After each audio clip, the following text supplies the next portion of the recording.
Microfinance, of course, is an area where we've done a lot of work, and the affordable private schools captured our imagination because we saw a lot of similarities between the school proprietors who had been doing this work and are ongoing doing this work without any support from outside sources.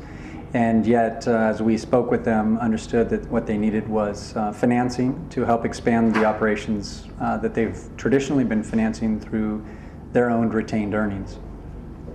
So we primarily play a role as an investor, and in this case, what we did was we formed the Indian School Finance Company in India to take advantage of the vast number of schools here and the lack of alternative sources of financing. That business, of course, provides loans directly to the schools. Outside of India, we are putting together a school finance facility, roughly $5 million loan fund that will provide wholesale capital to microfinance institutions so that they can on-lend to the affordable private schools in their respective markets. The idea here is to shine a light as much as we can on this sector and to show that microfinance institutions can adapt, develop, and manage these new products. Grey Ventures is not a huge fund compared to the amount of capital available out in the world, and so we typically try and play a catalytic role in being early into a new space that has both social purpose and financial sustainability.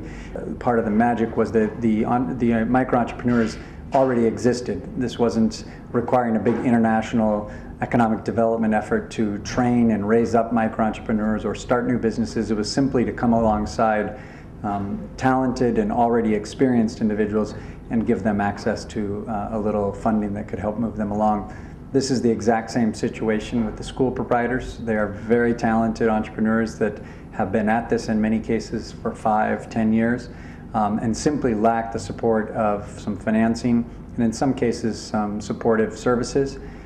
So when we saw those similarities, we kind of could see the story repeating itself, and that's what led us to get involved.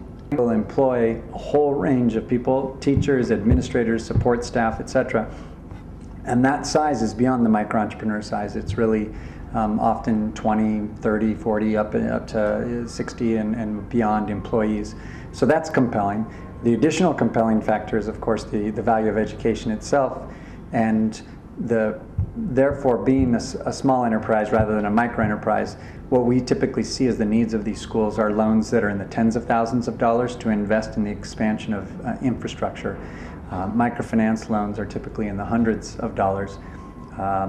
Cash flows being what they are, these larger loans also require a longer payback period, 2 to 3 years. So in terms of what microfinance is accustomed to, these loans are much bigger, paid over a longer term, and for many microfinance institutions, that's a very different product that they aren't accustomed to delivering. In some cases, I will say though, in many markets, as microfinance has matured, the MFIs have looked to expand their product line and are starting to deliver products that look a lot like these school loans. To come together like this at an early time in the sector's development and be able to talk about potentially agreeing on a common language or taxonomy, some common goals, ways that we agree that we should measure what success looks like or what the problems that need the most attention looks like and who's best positioned to address them.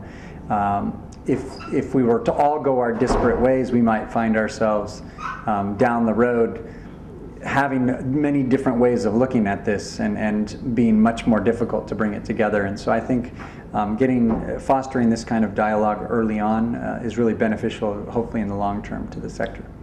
There are amazing people doing amazing things in all corners of the world. It's incredible how similar this looks in Kenya, in Ghana, in India, in Dominican Republic. And so while different in their minutiae because of context and culture, largely we see a lot of similarities there, and I walk away being very impressed with the people who are making headway so far in the sector. The other thing is the potential to have impact in this world has just scratched the surface, and it's exciting to be a part of something that is not yet even a wave, it's just a swell, and I'm pretty confident it will become a wave, and so I'm really impressed by the task that lies ahead. In that space we need to have, I think, because the schools, the lending companies, and service providers, education service providers also.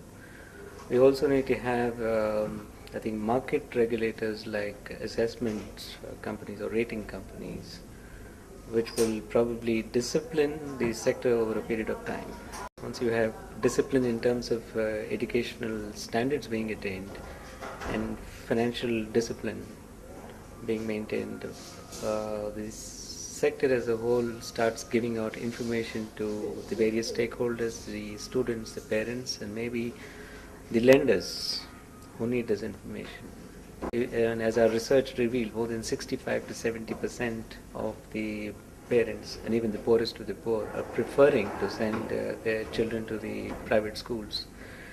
So the private sector then is playing a very important role, and I think that's how it is complementing the efforts of the public sector.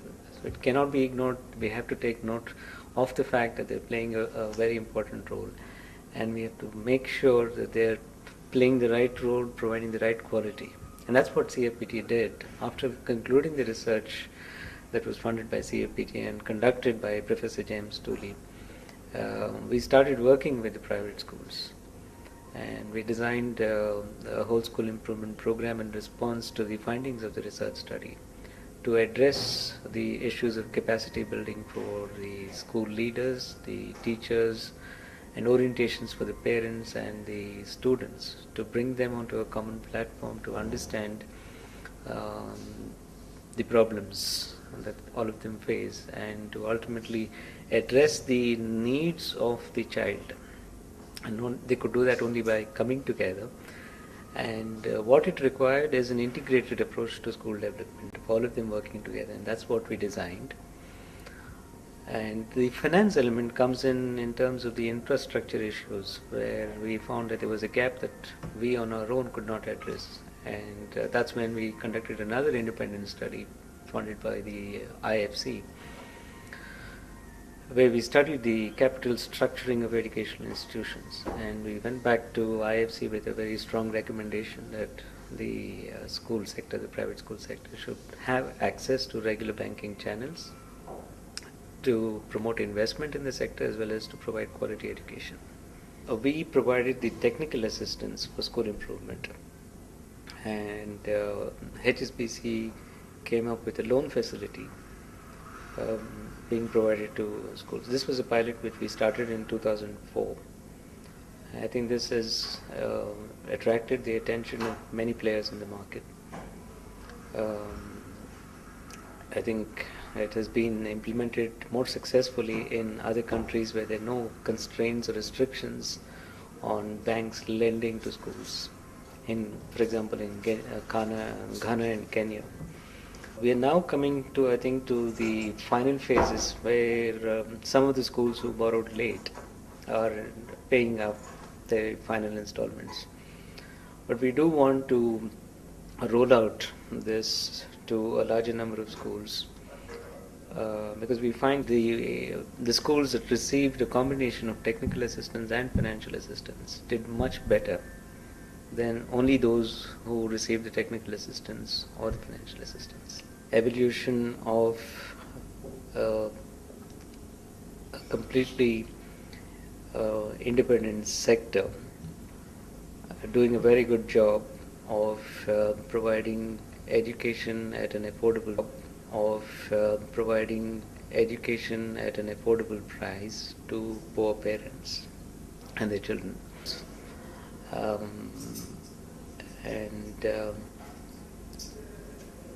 I'm happy that a lot of other people are thinking about it. I'm happy that a lot of other things are happening in other countries where there are no constraints, and I'm happy that a lot of other people are thinking about it. I'm happy that a lot of other things are happening in other countries where there are no constraints on the operations of either the education institutions or the lending agencies.